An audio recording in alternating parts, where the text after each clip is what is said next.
মাননীয় স্পিকার, তাহলে আমরা আর এখানে না থাকি, আমরা তাহলে আর দরকার নেই। মাননীয় আপনি বলেন। ধন্যবাদ জানাচ্ছি অনেক কষ্ট করে, কারণ আমি অনেকক্ষণ ধরে আপনার দৃষ্টি আকর্ষণ করছিলাম এবং আমরা আশা করি যে আপনি যখন ফ্লোর দিবেন সেখানে কোনো বৈষম্য করবেন না। আজকে মাননীয় বিরোধী দলীয় নেতা উনি মুলতবি প্রস্তাব পেশ করেছেন, সেই অনুযায়ী আপনার রুলিংও হয়েছে, কিন্তু সে বিষয়ে আইনমন্ত্রী, মাননীয় আইনমন্ত্রী এবং মাননীয় স্বরাষ্ট্রমন্ত্রী তারা কিন্তু তাদের বক্তব্য ব্যাখ্যা রেখেছেন সংক্ষিপ্ত সময়ে হলেও। তো সেই ব্যক্তিতে কিন্তু আমাদেরও কথা বলা থাকে, সেই সুযোগগুলো কিন্তু আমাদেরকেও দেওয়া উচিত মাননীয় স্পিকার। তো সে বিষয়ে আমি দুইটা কথা বলতে চাই। এখানে আমাদের কারোরই ভুলে যাওয়ার কথা না যে দুইটা নির্বাচনের মাধ্যমে আমরা আজকের এই জায়গায় এসেছি, একটি গণভোট এবং একটি জাতীয় সংসদ নির্বাচন। এবং এই গণভোটের ভিত্তি হচ্ছে যেই আদেশ, জুলাই সনদ বাস্তবায়ন আদেশ,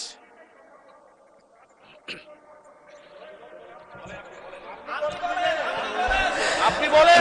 মাননীয় সদস্য, আপনি বসুন দয়া করে, বসুন দয়া করে।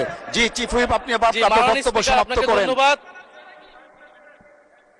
মাননীয় স্পিকার, তাহলে আমরা আর এখানে না থাকি, আমরা তাহলে আর দরকার নেই। মাননীয় চিফ হুইপ, আপনার মাইক অন আছে, প্লিজ ডু কন্টিনিউ। মাননীয় স্পিকার, আমাদের বক্তব্যটা হচ্ছে খুবই সুস্পষ্ট, যেখানে বারবার বিভিন্ন বক্তব্যে আমাদের যে গণভোট হয়েছে, গণরায় হয়েছে, গণভোটের আদেশ ছিল, সেই আদেশকে অমান্য করা হচ্ছে, সেই আদেশকে অসাংবিধানিক বলা হয়েছে, যার ভিত্তিতে আমরা এখানে এসেছি সেটাকে মাননীয় অসাংবিধানিক বলা চিফ হচ্ছে। হুইপ, আপনার স্পেসিফিক কিছু থাকলে বলেন, আর না হলে স্পেসিফিক ভাবে আপনাকে বলছি। ফ্লোর দেয়া হয়েছে। মাননীয় স্বরাষ্ট্রমন্ত্রী তার বক্তব্যে বলেছেন সংস্কার কমিটি করার প্রস্তাব এনেছেন। ধন্যবাদ, এইটা ম্যাটারটা রিজলভ হয়ে গেছে। এনি এটা বলতেই পারেন না, কারণ আমরা গণভোটের আদেশে গণভোটে অংশগ্রহণ করে সবাই আজকের এই জায়গায় এসেছি।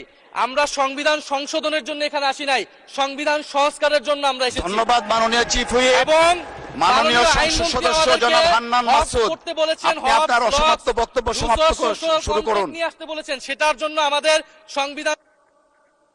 ধন্যবাদ, ধন্যবাদ।